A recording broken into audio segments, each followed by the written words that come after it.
Welcome to FTL, ladies and gentlemen. This here is going to be my second video, and we're going to cover the same things as my first. I know that's a bad start, but the previous video was actually a worse one, mainly because I recorded the video at the wrong frames and the incorrect resolution for the game itself, which caused some serious issues with stutter for the recording. So we're going to go ahead and start from scratch here. That one was my first video, and I also didn't format the recording properly either. So we'll start anew and redo my run through. That rhymes. I meant to do that. Shut up, you. We're going to redo my first run through Sector 1 of the game. This is still the Advanced Edition. As you can see down here in the lower left, I have some one particular mod uploaded, Better Planets and Backgrounds, which includes some really awesome stuff like these planets in the background that you see here while you're watching the video here today. So FTL, a roguelike game, very well optimized, runs very smoothly on pretty much any system. This game, of course, the roguelike background to it means you get one life. You get one run per load, and if you die, you get to start over again. Congratulations, you failed.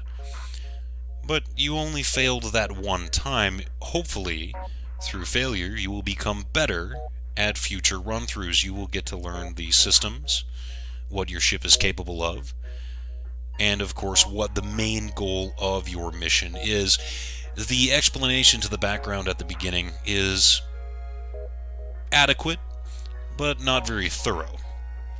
So, as you play the game, of course, you can delve deeper into the history and background of the different planets and species and what's going on in the story itself. For the most part, of course, it's pretty simple. You are trying to escape a bad guy, or bad guys as it were, and make it to the end of the game. This game can be very unforgiving and will kill you without notice, and there will be nothing that you can do about it except wring your hands and hopefully, after you destroy a few things and let out some of your aggression, come back and try and beat it down to its knees. Not as easy as it may sound. As good as you may get with the game and the general mechanics, it can always throw you a heavy curveball that will knock your socks right off. I have been killed in this game after only a single jump, and yes, it can and will if you play enough. It'll happen to you. But that's okay, because you can always start over again. Unlike a lot of different roguelikes, this particular game has one aspect to it which makes the replayability, or at least the loss of a ship while you're playing, that much harder hitting. Mainly the fact that it takes so long. Each run through can get into the hours or several hours range. A lot of roguelikes, you're playing for maybe 20 or 30 minutes before you die.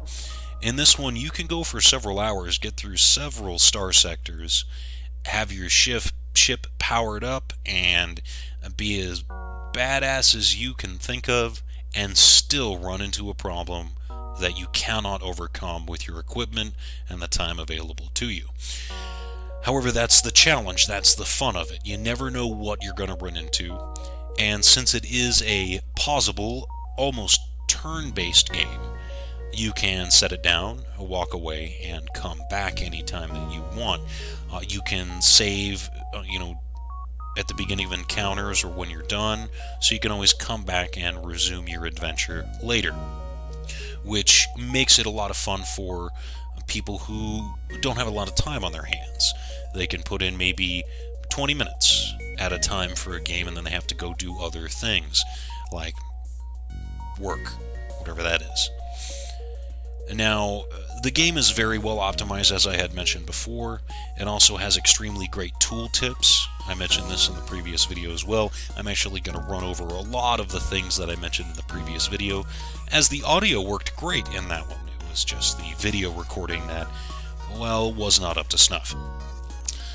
This is the initial ship, the Kestrel, and it is very efficient at what it does, which is die.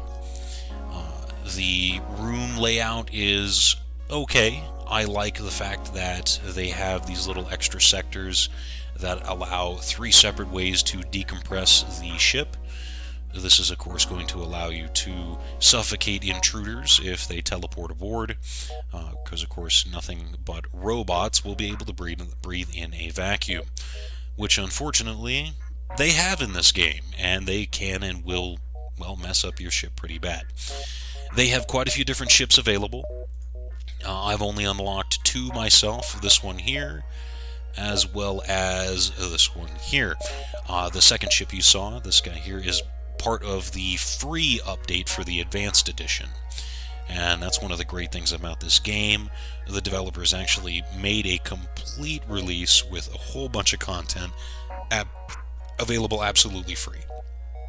It added this particular ship, a few species if I'm not mistaken, and some weapons, as well as some balancing issues. You have 3 different difficulty modes. Of course, hard. I've never been able to beat the game on hard. I've actually never made it past Sector 4 on hard mode. Because, well, they hurt. The bad guys hurt you a lot, and they make you want to cry. Normal, I have beaten the game once. Easy, I've beaten it a couple times. But even on easy mode, which I suggest you start on to get a good feel for the game mechanics themselves, you're still going to die on your first few playthroughs.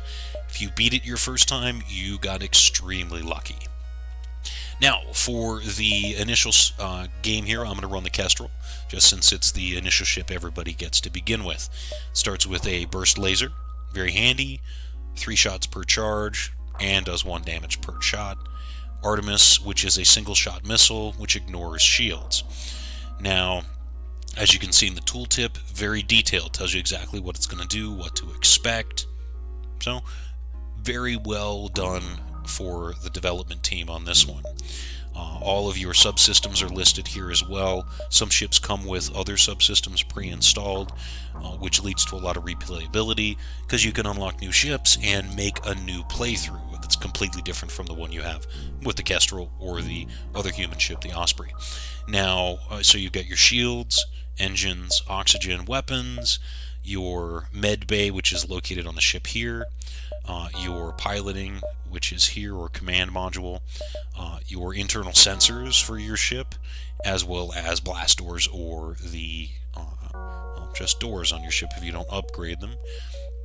Multiple layouts come with the ship, which changes the weapons that you get, the subsystems that you have available, things like that, as well as your shipmates or crew.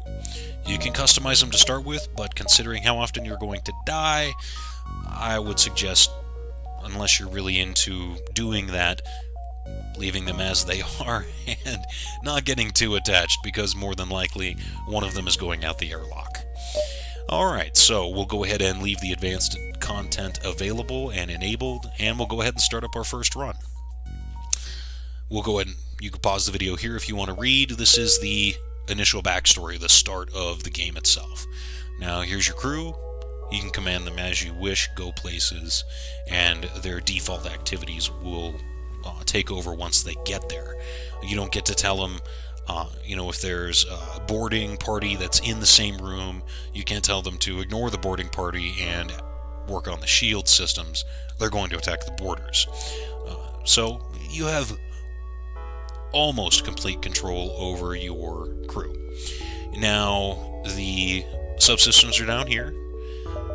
Those show you the power consumption that each one has. Here's your overall power available. And of course, the grayed out ones are the ones that have been used. Powering up your weapons pretty easy. Just left click on them, and you'll see them begin to charge. There is an addition available to your ship, one of the augmentations that will pre-charge the weapons, as well as many other things. So definitely want to keep an eye out for those so you can become more effective on the battlefield. As you notice, the little silhouette here means that station is manned. You can take away power from any section you want and put it elsewhere. So if a system gets damaged, its power can be allocated elsewhere if necessary. In this case, since I'm not using the med bay, I can remove power with a right click, add it to the engines. Engines, of course, increase your evade chance, and mousing over it again gives you excellent tooltips and tells you exactly what that's going to do. Your ship upgrade screen, this lets you add points to each one of these. And again, the tooltips are excellent and tell you exactly what to expect out of what you spend. In this case, scrap. In the normal mode, you start with 10. Easy, you start with 30. So if you're going to start with easy, I would suggest at least putting 1 point in power so that you can keep your med bay powered without you having to go and power it yourself, because it's, just another thing you're going to have to remember in the heat of battle. And of course, that extra power, when you upgrade other systems, will become available as you get better at the game to make those systems more capable. Like weapons, if you notice, the burst laser and the Artemis use 2 and 1 power respectively. The game gives me 3 powers into weapon overall, so I can use both of those weapons. If I find another weapon or purchase one from a store, you have to provide the power to that weapon and provide that weapon slot or power slot to your weapons. So every upgrade to any primary system is going to need additional power. So your engines, you can spend the points and add an extra slot to engine, but if you don't have the power to go with it, it's useless. So whenever you're calculating how many scrap you're going to need to spend, always keep in mind you're going to have to spend the extra scrap to power what you're buying.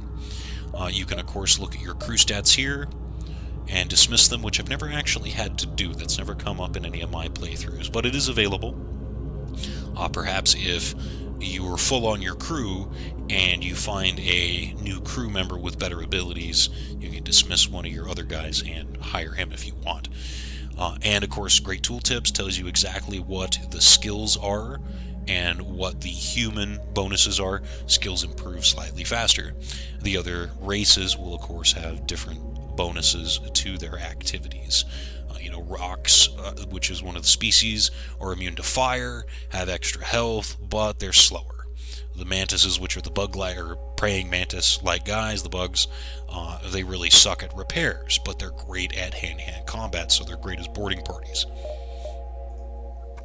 And of course, the equipment to your ship, you can hold up to 4 extra anything, weapons, drones, things like that over here. Installed ones go up here. Here's the drone subsystem. You have to either start the game with a ship that has it installed or have enough scrap and find a shop that is selling it. There's a couple randomly generated, of course this is a procedurally generated game, that you can earn the drones or the drone subsystem through other methods.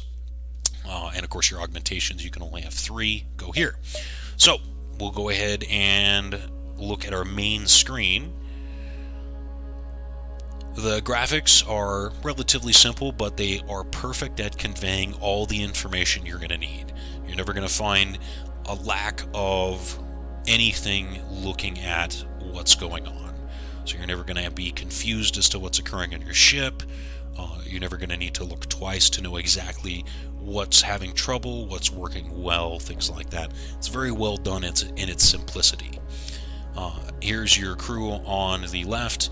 You can see their progress for each skill as well as it fills up. And of course, as they perform activities in that role, their skill gets better. So as you fire weapons, this guy here will get better at his weapons.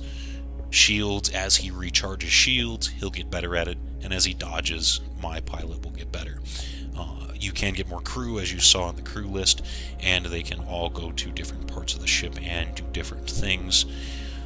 On the left here, you'll see a thing they added with the Advanced Edition. You can save your current crew spots, And if during combat or something you need to send somebody here to help put out a fire or do a quick repair, you can then just click on the return and they'll all go back to whatever spot they were in when you saved. Very handy. Shields, of course, right up here. Oxygen in the ship. I never really noticed this to be very useful. For the most part with the Kestrel, I leave these sections of the ship open to space. Because if the AI is dumb enough to teleport here, they will instantly be in a vacuum, and the boarding party will start to lose life. So I just leave them open, and it makes it faster to decompress these other sections attached, because it's already done.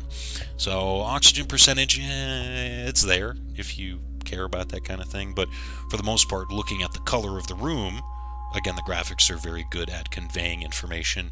It's probably going to be your best bet for knowing the level of oxygen and whether it's going to be survivable for your team. Here's our hull and fuel, missiles, and drone parts. You recover each one of these 3 during your travels. Hull repair can be done through occasional story missions on the side, distress signals and things. All of these can be acquired through destroying or disabling enemy ships, as well as purchased in the store, so of course can hull repairs.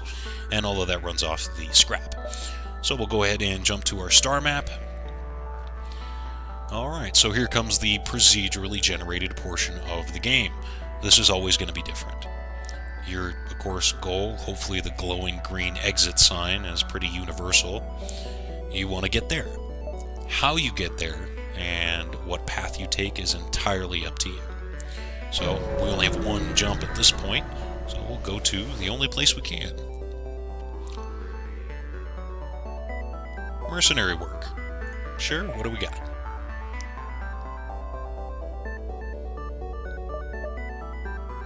Alright. So we got a quest right off the bat. Very cool. There's the quest down there, so we want to guide our ship down this way so that we can complete that quest, get some bonus scrap. Obviously going to be running into some combat as this base is under attack by rebels, who are the guys chasing you and don't like you. Let's go check out the distress beacon on the way, and hope it's not a pirate. Okay, so they're starting me with this. You got to be careful with these little side quest choice things. If you read the text, obviously there's a disease that's broken out on this mining colony. They're setting up a quarantine, but a riot has broken out. Should I send somebody to help? Well, guess what? My whole crew is human. So what are the chances that the guy I send down is going to get infected and die or be quarantined with everybody else? Probably pretty high. And considering how early on we are, losing a crew member at this time could be devastating later on. So I don't want to take the chance, and we're just going to... not going to bother. There's our first store, and seeing as how this is an intro video, we'll head to the first store. I don't really have any scrap to spend, but you get to see what might be available. Alright. So here we go. All the stores look the same. Some of them have 3 pages, but for the most part, you're going to have 1 or 2. You can buy fuel, missiles, drones, just like I said, repair your ship, 1 slot or all at once. Here's the augmentations available, and again, tooltips are excellent in this game.